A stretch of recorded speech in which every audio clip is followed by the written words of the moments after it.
Почитувани колеги, благодарам за присуството на денешната пресконференција на ВМРО-ДПМН. ВМРО-ДПМН уште еднаш го осудува и силно се спротивставува на однесувањето на Љубомир Фрчковски, поранешен министер и функционер во СДСМ, кој повикува на насилство, уништувањето на демократските придобивки и ускратувањето на правото на глас на граѓаните. Го повикуваме Социјалдемократскиот сојуз да ги осуди да се огради од повиците на насилство и затепање на граѓаните искажани од Љубомир Фрчковски. Доколку не го сторат тоа ќе значи дека се согласни и ги прифаќаат ставовите на Љубомир Фрчковски. Уште еднаш го повикуваме Фрчковски и на него сличните ликови да престанат да живеат во времето на транзицијските 90-ти, во време кога употребуваа насилство врз граѓаните.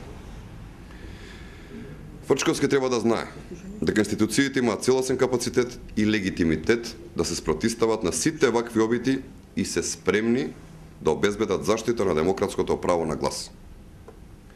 ВМРО-ДПМН ќе го брани правото на глас и правото на непосредно изразување и слободата за гласање.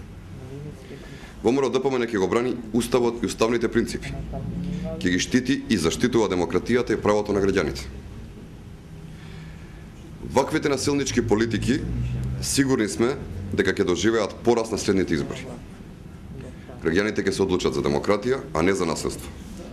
Граѓаните на Република Македонија, добро знаете, ги интересира прогрес и напредок, а не насилство, закани и терор.